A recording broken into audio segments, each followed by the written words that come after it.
This is a great episode for the characters Serena and Ellen.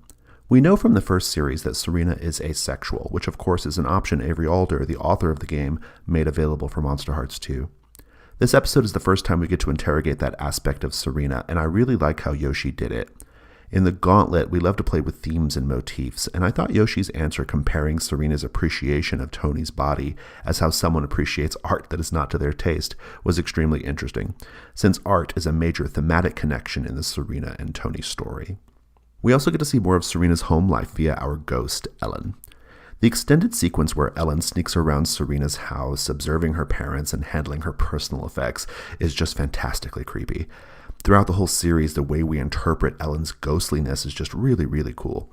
It's kind of subtle, but when Serena's front door just happens to be ajar when Ellen walks by, that is her ghostliness in action, since we established at the start that Ellen can't walk through walls as much as she's just really, really lucky when it comes to places she shouldn't be in being open to her. Enjoy.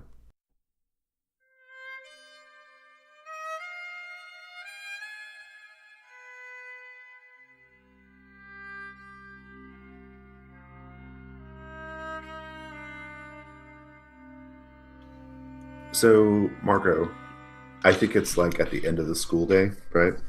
Mm-hmm. You go back home, I assume? Actually, I think the way I'd like to play this is have Margot meet up with Chad when school gets out, have her waiting at his bitchin' Camaro. Because what I want to do is have him call Shadow Master and set up the meet and have him not know that I'm listening in on the whole conversation and setting up the place and stuff. Okay, I'm into that. Okay, good. So yeah, you meet Chad. Chad's there. I mean, we could just kind of skip to that part. Chad's like, he's like, okay, so you want me to call? Where do you want me to tell him to meet? To meet? Where are we going to go? Where's this going to happen? There's this place out in the woods, you know, where that walking path goes through the park at the edge of the woods. And there's the pond on the one side, and then there's those park benches in the wildflower garden. Tell him you want to meet him there. He's like, all right. He calls, you know. At first, he's like kind of on the other side of the Camaro, you know, like, yeah, hey, you know, and then he kind of like circles around a little closer if you want to kind of like listen in on the conversation. Yeah, I'll lean right in. He's talking to your dad. Holy shit. Oh my God. Margot kind of wigs out. It's definitely a total what the fuck moment, though. But she looks at Chad and he like, you know, kind of gets off the phone. He relays the message and all that stuff. And he's like, did you hear that? That guy's fucking creepy. Oh my God. Yeah. And I'll reach out and grab both shoulders and go, you were very brave, Chad. Well done. He's like, I don't need your patronizing tone here, Marco. Well, you're getting it anyway, Chad. I'm not the fool who stuck all of a bunch of product up the nose after being fronted several $1,000s worth of drugs. 10,000, in fact. Which also begs the question, where'd your dad get all those drugs, right? I'm wondering what goes on while I'm at school. Right. Unless you want to go any further on that, I don't know anything else that soon. I think we got what we needed out of that. So, Serena, where do we find you? You can frame your scene up. I think at the end of the day, I'm probably looking for Tony is what I'm doing. Because I think I can find Ben easier, and that might be more interesting once Jonah gets home to find Ben right next door. I think finding Tony now is probably where I'm going to go. So the last time we saw you interact with Tony, he was like kind of feeling a little sad about Dawn, right? That sounds good then. Well, so where do you think you'd find Tony? I think I'd probably find him somewhere where he doesn't think he will be found by anybody.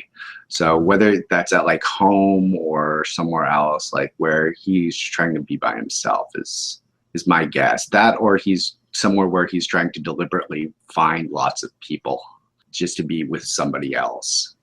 I think Tony has in his home a little sort of makeshift art studio that Jonah doesn't know about. But basically, he like just asked his parents for some space in the basement.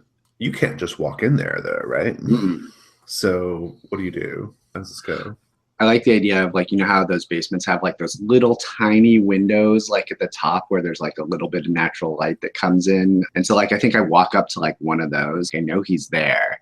I just like knock on the window, peering down to like almost lying down on the ground, looking in through the window at like where he is. Right. Yeah. And knock from there. Because it's probably closed or probably can't even open. Just like waving at him to get him to notice me. I think it's like a cellar, and he pops the cellar door open. It kind of flings open and kind of slams on the ground, and he's still just like standing in the middle of the little stairwell that goes down the cellar, right? And he's like, "Hey, look, I'm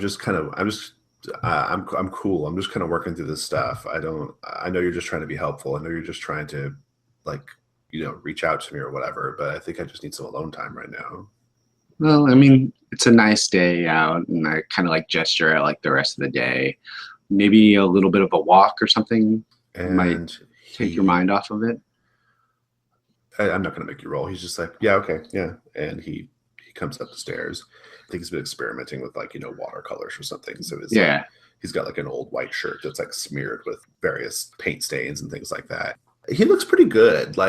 We've established that your character's asexual, but I'd be curious just how you perceive Tony's like sort of raw sexuality. He's fit.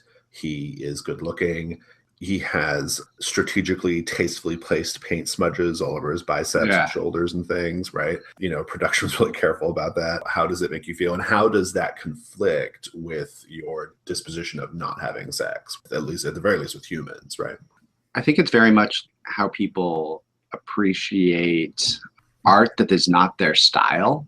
They recognize, oh, this is good art. This is something people like, but it's not my thing. Like I recognize that this is something somebody else would really want, but it's not really what I care about. What do you care about?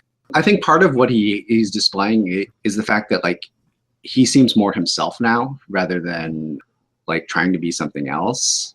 I think that's the most attractive a bit about what he has here. Not necessarily the tastefully placed paint, but more the fact that like he is doing something that he cares about and not really trying to be something that he's not. And I think if it's not, just to make it perfectly clear for Serena, I think you'll pick up on the idea that it's because Jonah is distracted, right? It's because Jonah is currently preoccupied with bullshit, right? I think, because of that, Tony he's super malleable right now, right? Whether Jonah likes it or not. So I think when he comes out and he looks at him, probably like right when the like sunlight comes down as he steps out of the cellar, you get like the weird shaft of light on him, kind of like go over to him, maybe tug on the shirt and like maybe straighten it out just a little bit. And I'm like, you look good like this. It looks like you're doing what you like doing. You should do that more often and not care what other people think about your art. I think you should turn someone on. Sure. Yeah. Awesome. I get a 6. So where were you guys headed when you were walking? I think we were probably just going to walk around. What would make sense for Tony to live like in relation to the town? I think maybe we walk just along the edge of town, like almost like if there were a railroad, like we would be walking down like the railroad ties. Yeah, I'm into that. Let's hold that thought. I'll come back to it. So Jonah, you were walking back from the police station or whatever. Thomas's car is in the double queue. Where are you at? What's going on? So I'm walking down the road, and there's the forest in the background, and I'm walking up to the diner, and I can't see Thomas's car yet, and I'm kind of wondering if I keep walking around the building, will I see his car there? And so I just slowly make my way around the building. Sure enough, there it is. Right. And I go and I open the front door kind of slowly and then sit down in it. Do you get a call and on your cell phone? Okay. All right. Hello. Where the fuck are you with my car? Yeah, I just got back in it. Well, I don't plan on walking home like some kind of fucking peasant. So why don't you come get me right now? Or better yet, why don't you come drop off my car and then you walk home like a fucking peasant? I'll be there soon. He just hangs up. Starting the car, and I'm like, I wish I had a car like this. Indeed you do. Indeed you do. It's a very nice car. Okay, well, so you go, I think, you just go back to the school or what? I kind of pull into the school parking lot, into the student parking section. You find him, like, you pull around to the back, kind of like where you guys like originally pulled in at the beginning of the school day. And he's there. You see him just like having a conversation with the custodian. It's late in the day. There's not many students around, just him. And they're like laughing about something. They're like talking and laughing about something when you pull up. He's like, finally, he steps over and he like opens the driver's side door. He just like kind of points, like, get out.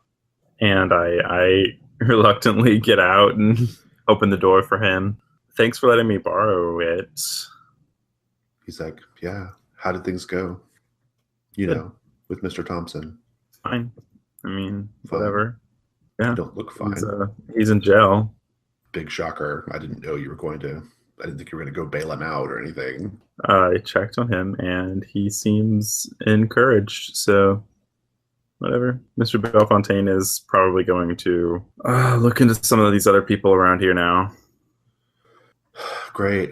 Awesome. All right. Well, I've got shit to get to. And he closes the driver's side door and is just about to leave you there at school. What do you do? I knock on his window. It's like slow, like. You've already wasted a pretty significant portion of my day, Jonah. Didn't we have plans? We did, but something happened in class today. Something came up. I got an extra homework assignment that I wasn't anticipating. Like, he's like, oh yeah, we did have plans, but he's also like, I think he's feeling a little conflicted, basically. I cross my arms and I say, that's fine. And then I like pull out of my backpack the mask. I just want this to get stronger soon. Do you have the mask on? Sure. Yeah. Nice. Turn someone on. 11. You get a string, and they choose from below. Okay, he'll do I give myself to you. He says, all right, I guess homework can wait. Get in. I'll give you a ride home. So I like walk around and get in. Shut the door. He's like, you can take that fucking mask off. So I take it off. He pulls out, and you have a string on him. You can mark it. Ellen. So I imagine we've talked about me going into the houses after dark. Mm-hmm, yeah. And I imagine that, and I've talked that's kind of almost that's a little bit unconscious for me. And I imagine that maybe unconsciously beforehand, I go by those persons' houses just to kind of see what they are and maybe case it out. Mm. And so I'd like a scene where I'm doing that and her parents spot me. Oh, Serena's parents. Oh. Serena's parents last time. Okay, so Serena's parents, we've established that they are essentially these deep hypnotized, like, people who are not actually her parents. Out of character, what are you hoping to, like, happen here between Ellen and Serena's parents? Well, I know she's a vampire or something weird. So while I didn't want to interact with her parents, there is a thing where I'm very curious about parents. So I just want to maybe interact and see what they're like. Oh, sure. I mean, how did she get so cool? And awesome? I mean, she's still a vampire. Maybe her parents will like me, and maybe that would make me interesting as well. Where do they see you when they spy you skulking around? I imagine it's probably me actually in their backyard. Oh, nice. Good. God, so creepy. All right. What time of day is it? Serena's out doing that to kind of cut crosses, probably like right after school. Okay. All right. Cool. We haven't resolved what's going on with Serena and Tony yet, so I want to make sure we don't go too far afield from what's possible there, but I'm into this. So you're in the backyard. What do you see in the backyard that is a hint or an indication that whatever this is here is, like, not real? This is a facade of some sort. This is not a normal home life. I imagine that there's a sort of high privacy fence, and they have a beautiful front lawn. But I imagine when I kind of come into the backyard, nothing has been done here. Oh, it's just like completely overgrown. Yeah, good. Weeds and like there's like a kid's sandbox back here that it's kind of wet and messy, and leaves have gotten stuck in it. And I'm kind of looking around because I'm trying to figure out if this is the right house. Peel under the surface, so to speak, and you get this. Okay, good. I like it. I think I'd like to twist it up just a little bit. I think you spot them before they spot you. You see a woman, presumably Serena's mother. You can see her in the kitchen, and She's just slowly like bumping her forehead against the pantry door over and over again. Ooh. Just bump, bump, bump. I think I kind of clutch my backpack to me, and I'm going to kind of walk past towards the front, but like keeping my eyes on her. So if she does come to, she'll see me watching her, because that is so, I don't know. Cool. Do keep it cool. I think this is a sufficiently scary situation. So that'll be an 8. You go unnoticed. You're fine. So you can proceed with the scene. What happens? I'll go around to the front door. Mm-hmm. Maybe I'll step back and I'll see if, when I look in the front, if I can see anybody else around. I would say at a glance, no, you don't really see anybody. Then I will ring the doorbell. Well, the door's just open. Oh. Looks like whenever Serena left, she forgot to pull it too. Hello? Maybe you have to go in deeper. Oh, yeah, I'll go into their house. I have no sense of boundaries. I just got to walk in and I start looking at things, picking them up and putting them down. And I'm probably not calling out for anybody anymore. Now I'm just in the house. I'm going to touch everything. That's good. Where do you go in the house? So there's probably a dining room. I'll go there and I'll look at all the dishes. Well, you go to the dining room. Oh. And when you go to the dining room, you see a man sitting at the head of the table, presumably Serena's father. There is a plate set out in front of him and a glass, cutlery and all that stuff. No food on it. And he's just like going through the motions with knife and fork, clinking on the porcelain plate, and then going for the glass and drinking nothing, putting it down, doing that. Still hasn't noticed you. I'll put down the precious moments I picked up and set them on. Indeed. I feel like you are, I think you can gain a string on her parents because you've witnessed them in this like private moment. I think it'd be interesting to find out how you might use that in the future. So you have a string on Gina and Ray, Ellen. This is weird. It's like they're stuck in a loop or something. It's totally strange. What do you do? I think I'm going to walk around the other part of the house to see if there's anybody else besides the mom and dad. Serena, what else do you expect Ellen will find when she roams around your house? If she goes up to my room, she'll probably find stuff of my old life that I maybe held on to that doesn't really match up with this. Things that would be a little bit different. Especially like since we established there were like really fake pictures and things in the main hallway and stuff. Yeah. You'll see maybe a picture of maybe what my parents were when I was a kid, and they're like totally two different people. Something like that. I want to have that scene out, Ellen. You go into Serena's room. Let's just talk about Serena's room as a group at the table. What do we see in Serena's room that's each of us one detail that's evidence of what she truly is? I'll go for the easy one. I think there's like grave dirt under her bed. I suspect she has cleaning supplies. Intense, like biohazard cleaning supplies. Yeah, right? In a closet, and teens don't have that in their closet. Nice. Since you touch everything, I think what you see is there's a poster of some famous music star or something like that, but like you can see one of the edges is just like lifted up slightly, and like you lift up the poster and behind it is a bunch of occult books, things like on vampires, but it's like something she's hiding behind she doesn't want displayed. Nice. One small children's shoe with a few drops of blood on the canvas, like a little kid's, and that's laying in the corner of the closet. Nice. Yeah, and I think also in the closet, like on the top shelf, like in the back, there's some like stacks of clothes that are like really old looking.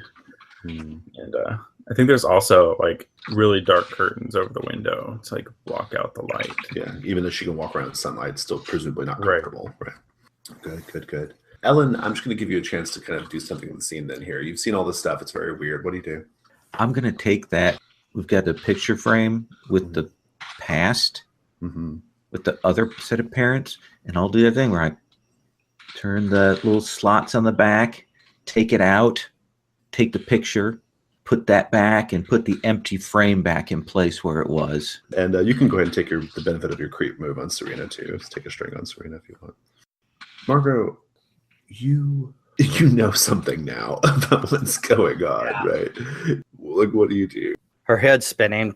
Part of her is super pissed off that if her dad really has that sort of money to move around product like that, he's not been sharing it with the family. Her intent is going to be to try to just play him along a bit, see what she can suss out, and see if she loses all patience and just flips out or not, because she's not the most patient person ever. You're going to try to confront him or you're going to go with the meeting spot. Okay, good. Yeah, I'm going to go with the meeting spot where confrontation will be, but I'm going to go back to the trailer and just kind of try to get a feel for what the hell's going on. Okay. Now that I've got this new unexpected perspective on Pops to see. You get home and your dad is dressed for once, which is unusual for him, like to have, pants on. And he's sitting on the couch. He's got Fox News turned on, right? And he's like, well, hey, honey, how was school? It was weird. School was weird? Yeah, there's like this FBI agent who's been coming around stuff, pulling people out of class and asking questions. Strange. Probably because your teacher offed a bunch of kids last week. I'm just going to throw a wild guess out there. Well, I know that's at least the initial reason he showed up, but he's asking just all sorts of questions of everyone. Seems like he almost doesn't believe that. You're not involved in that shit, right? Me? No. Because I'm just telling you right now, Margot, we can't afford a lawyer. I mean, it's not happening. So if something happens to you, you're fucked. I mean, you better have a plan. That's all I'm saying. Public defender. Right. Yeah. Good luck with that. You know about that stuff? I'm just saying, you get public defenders. I mean, they've got huge caseloads. You're one of 150. Yeah, but I stand out. So what's up with the outfit? Got an interview or something? Yeah, you could say that. Got some business to take care of, got some stuff to deal with tonight. Cool. Are you gonna be here for supper or? No, I thought I'd go to the Double Q and grab a burger or something. Give you and your mom some alone time, some mother-daughter time. That's cool. Hey, while you're busy standing out, would you stand out over by the fridge and grab me a beer? Sure. Thanks. Go over to the fridge, shake it a little bit, and then toss it to him. There you go. He's definitely given up the info here, right? Like, he's definitely going to be doing this thing, right? Yep. Again, there's no indication that he should have this kind of connections or money or anything. Like, this right. is totally weird. Like, came out of nowhere. Yeah. I've never smelled meth or anything like that on Nothing him. like that. Anything. No, okay. I mean, he opens the beer, it sprays on him. He's like, God damn it, and he kind of, gets all over his shirt. Sorry about that. Ironed. I shouldn't have thrown it so hard.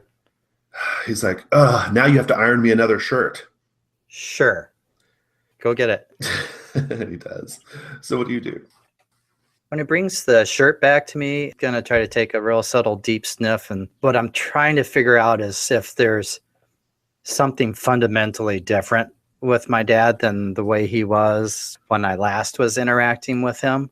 It seems completely out of character. It doesn't fit in with stuff that's happened in the past.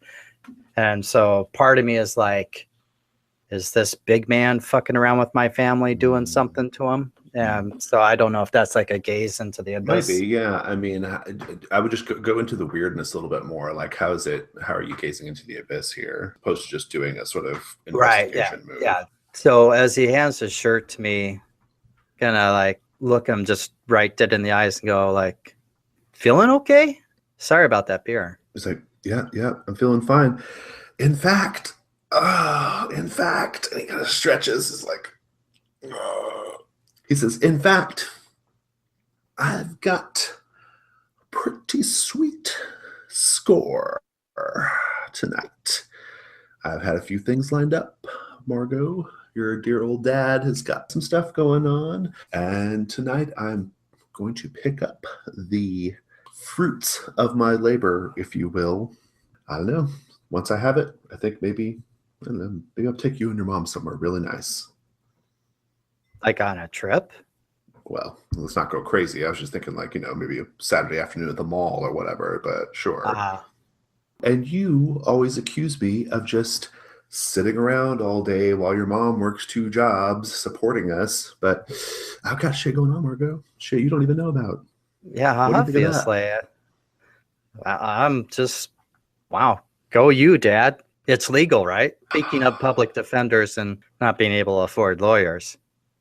You know, I consider myself part of the new economy. So like the gig economy that all of us kids are doing? The gig economy, that's a great way of looking at it. You bet. Huh. Well, good on you. Thanks. It's going to be pretty sweet. Do you want me to, look up a bail bond number or anything just in case your gig economy goes sideways? Margot, nothing's going to go wrong here. I've had this lined up for months since last summer, and it's all rolling back to me today. Well, he legit thinks he's getting paid by. Yeah, I see the certainty. Chad, right? Well, you be careful, okay? How's the shirt look? Hold it back up. He's like, real nice. He takes it and he puts it on and stuff. You look a little, I don't know, a little shell shocked or something lately, Margot. That whole Kyle Norwood thing and Mr. Thompson and Alan. I mean, this is, you don't think of that stuff happening to you or people you know, right? It always happens to someone you just see a name in the newspaper and doesn't mean anything. But I was with these people. It's creeped me out. He gets really serious and he looks at you and he says, honey, do you want me to put you in some kind of therapy or something? So you can talk this out with a professional? No, Dad. Thanks. I appreciate that you'd actually think of that for me. He's not. He's totally pulling your leg and he's totally full of shit. Best dad ever. Just nothing. It'll be all right. You'll get over it. As long as you weren't involved, you got nothing to worry about. And let those fucking degenerates swing. Who cares? Then he leaves. I knew those people. Whatever. Go have good luck. Enjoy your burger at Double Q. Serena, you are walking the old rail line, and there's a certain part where it's just a bunch of debris and stuff, and you have to kind of go around into the forest a little bit, and then circle back out, make like an elbow, And so you're in the woods a little bit, and Tony's like, holy shit, do you see that? And he points, and you see a hand sticking out of the earth. I think I see what you see, but we probably shouldn't mess with this. I mean, given the FBI agent and Mr. Thompson and everything else, we should probably go get somebody else. He's like, you don't want to see who that is or what it is? Before we go touching anything, just because I don't want to start getting investigated by the FBI, who do we know that's missing? No one. I mean, it was Kyle, and then we had all that shit from last week. Yeah. And all right, let's go look at it. I mean, maybe whoever killed Norma, maybe there's somebody else he got. I don't know. It was Mr. Maybe. I mean, if you really think it was Mr. Thompson, I don't personally, but yeah, I don't know if Mr. Thompson did everything, but that's what everybody else is saying, and I don't have anything better to prove them wrong with it. Well, so he wants to go check it out. I mean, yeah. And so I think I'll walk with him up to it a little bit closer. I'm like, all right, we can look at it a little bit closer. Just let's try not to touch anything. We walk up a little bit closer, just to kind of see what's going on. Is the thing is the body buried just haphazardly, or is it dug in a grave? What does it look like? It looks like maybe it's a shallow grave, right? Like a shallow grave. You have to dig a little bit, not too much, just a little bit to see the face. Any carvings in a tree right at the head? No, nothing like that. No. Well, nothing like that. Here's the thing. So we know that Tony is in the back of his mind has a low level suspicion of you, right? Jonah's already handled that from before. He begins to dig. He begins to pull the leaves and the earth back. I think as soon as he starts digging, I maybe go up and pull on his shoulders a little bit, to hold him back. I'm like, whoa, didn't we just say that we weren't going to touch anything? Bo, I just want to see who it is, okay? I mean, come on, Serena. It's not. This is. Look, we're each other's witnesses. We're not going to be accused of anything. It's gonna be fine. He's like, here, I'll take a picture, and he goes. He takes a photo of what it looked like before, right? And I just shake my head. I'm like, all right, now there's photographic evidence being uploaded to Apple or Google that we're here. Right. He takes pictures. He's like, so now I've got a picture of what it looked like before we got here, so it's no big deal. All right, fine. Whatever. I'm gonna stand back here. You want to take your pictures? You want to like mess with it?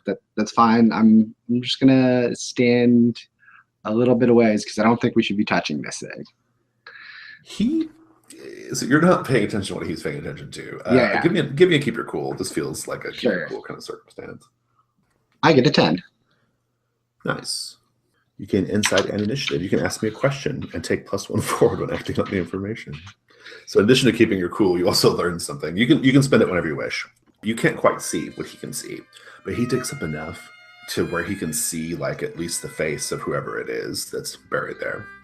And he says, "Holy shit."